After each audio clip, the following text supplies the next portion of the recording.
Hola, bon dia. Jo soc Lugo Pérez i us dono la benvinguda a aquesta entrevista impulsada per l'entitat de Nexes Interculturals i realitzada pels alumnes de la MAP. Durant aquesta entrevista parlarem del projecte Llitec, un projecte que s'està desenvolupant arran de tota Europa. Parlarem de per què és important, els seus conceptes claus i quin és el seu objectiu final.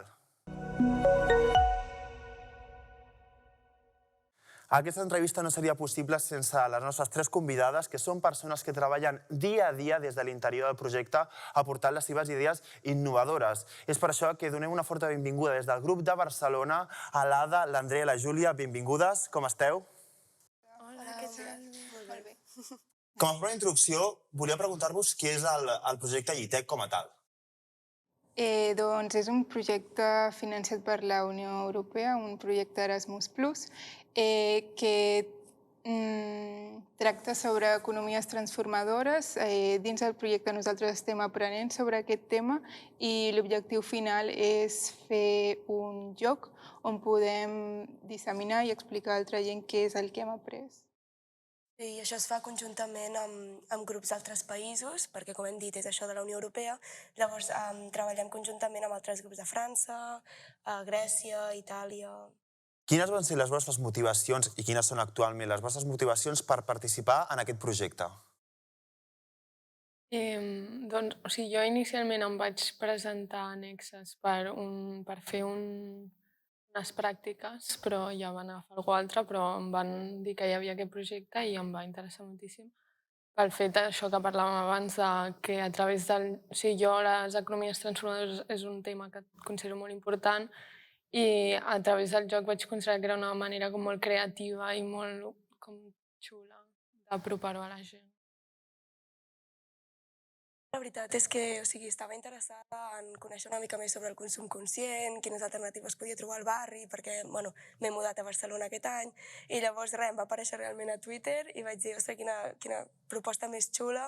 A sobre, a mi m'encanta jugar a jocs, llavors vaig pensar, ostres, aprendré sobre economies transformadores mentre aprenc sobre jocs, i va ser de caps el projecte. Sí, jo venia d'estar 2 anys estudiant fora, llavors volia implicar-me a projectes locals i aquest tema em va interessar molt, el de les economies transformadores, pel tema del canvi climàtic, que necessitem un nou sistema econòmic i a més també havia estat profe, llavors el tema d'educar a través del joc també m'interessava molt. I per posar en context a l'espectador, quan parlem del projecte Llitec, de què tracta el projecte com a tal? Doncs Llitec vol dir Youth Impacting Transformative Economies through Game Design. I és un projecte on nosaltres, els participants, aprenem sobre economies transformadores, sobre les iniciatives que hi ha al nostre voltant i el nostre objectiu final és que crear un joc de taula i a través d'aquest joc poder donar a conèixer tot el que hem après. Sí, i és un projecte també impulsat des de Nexes i subvencionat per la Unió Europea, Erasmus+, i el fem això conjuntament amb grups d'altres països. I nosaltres som nosaltres 3 i 2 participants més que formem part d'aquest projecte d'aquí a Barcelona. I heu parlat d'economies transformadores. Com definiríeu aquest tipus d'economies? Jo crec que són alternatives al sistema capitalista actual i aquestes alternatives impliquen nous valors i noves maneres de funcionar a la societat. Sí, no posen per davant el benefici econòmic, sinó que tenen molt en compte que cadascú té una vida i l'ha de compaginar amb la feina, la sostenibilitat i tot un seguit de valors que igual en el sistema capitalista no es tenen en compte.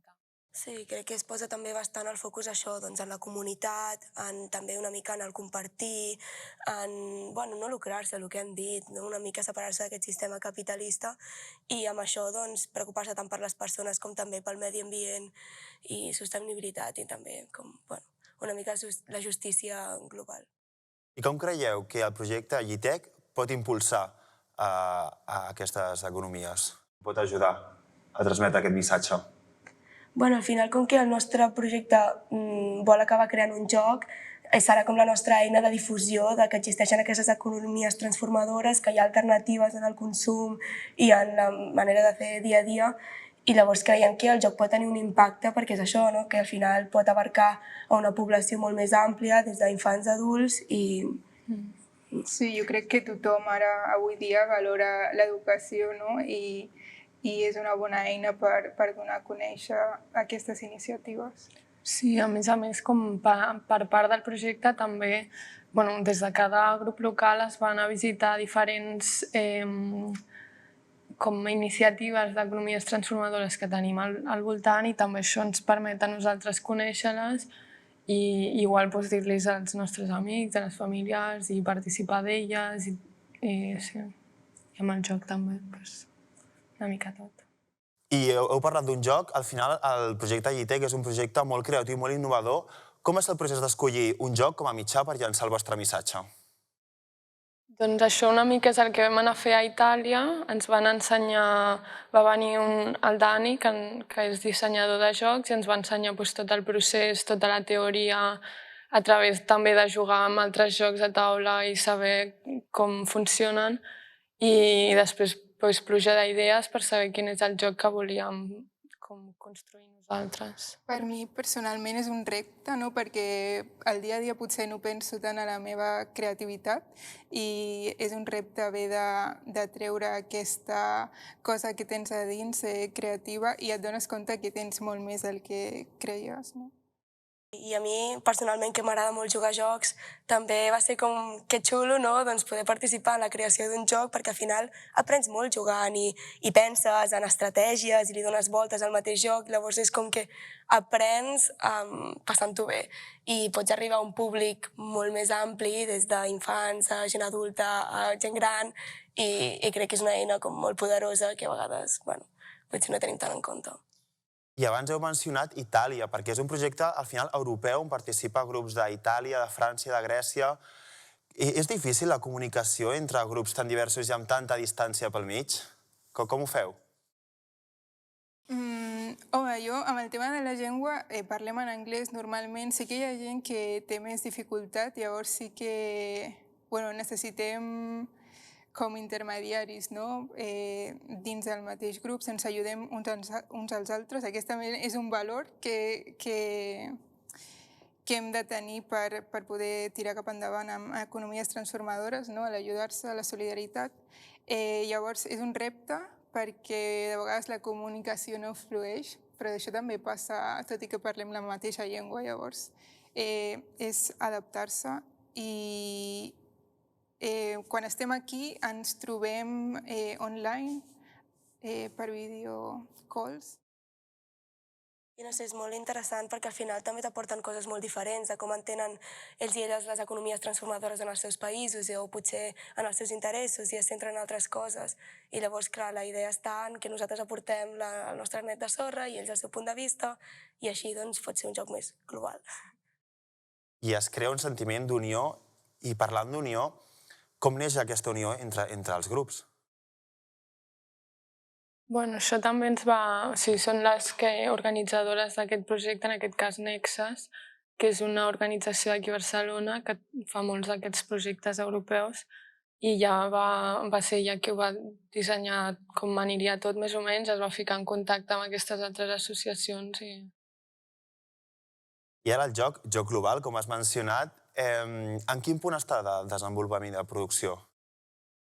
Doncs nosaltres hem llançat les nostres idees des dels diferents grups a Itàlia i hem fet pluja d'idees, hem creat diferents jocs de diferents temàtiques i d'aquí han sortit més idees i ara totes aquestes idees les va recollir el Dani d'Idea Lúdica i es farà una proposta de joc en el que després nosaltres donarem feedback i doncs estem treballant i veient com serà el resultat. Encara falta una mica. Més o menys hi ha una data aproximada o encara no? No, encara no. Sabem que en 15 dies tindrem una proposta, però només per partir d'aquí, no? I després s'haurà d'anar retocant. Perquè és un projecte de llarga durada, d'un any i mig, 2 anys, llavors el joc ha d'estar finalitzat crec que és el novembre del 2024, si no m'equivoco, que teòricament ens trobarem a Grècia i serà com la presentació d'aquest joc i el posarem en comú i jugarem i tal. Llavors, clar, estem de novembre de 2023, llavors és un projecte que és bastant llarg. I per anar finalitzant, què creieu que té d'especial aquest projecte i quina és la vostra opinió d'aquest projecte? Jo crec que parlar de les economies transformadores ara amb la crisi climàtica i social que estem vivint és molt important per no només parlar de lo dolent que és el sistema actual en el que vivim, sinó també com d'ensenyar-li a la gent que hi ha alternatives i que hi ha propostes millors per la comunitat i més sostenibles, que tenen en compte les cures i tot. Sí, i aquestes eines no només les necessitem per canviar el sistema, tot i que no ho aconseguim al final canviar-ho, serà unes eines que quan col·lapsi, perquè el planeta ja no aguanti més, no tingui més recursos, les necessitarem per poder continuar existint. I al final nosaltres també el que estem fent és descobrir i conèixer moltes d'aquestes eines i recursos que tenim al costat de casa i que no sabem que hi ha una cooperativa al barri, no sabem que hi ha un mercat d'intercanvis i tot això també ens ho fa conèixer nosaltres podem ser factors multiplicadors i explicar-ho a altra gent i així crear una mica aquesta xarxa i encara que l'objectiu final sigui la creació del joc, en tot el procés també estem com difonent aquest missatge de la necessitat d'aquestes economies transformadores per al que han dit, perquè el sistema col·lapsarà en algun moment o altre. Doncs bé, moltíssimes gràcies a Nexes Interculturals i a l'equip de Barcelona de GITEC per participar en aquesta entrevista i els desitgem moltíssima sort durant la resta de producció del projecte i del joc. Fins a una altra i moltíssimes gràcies.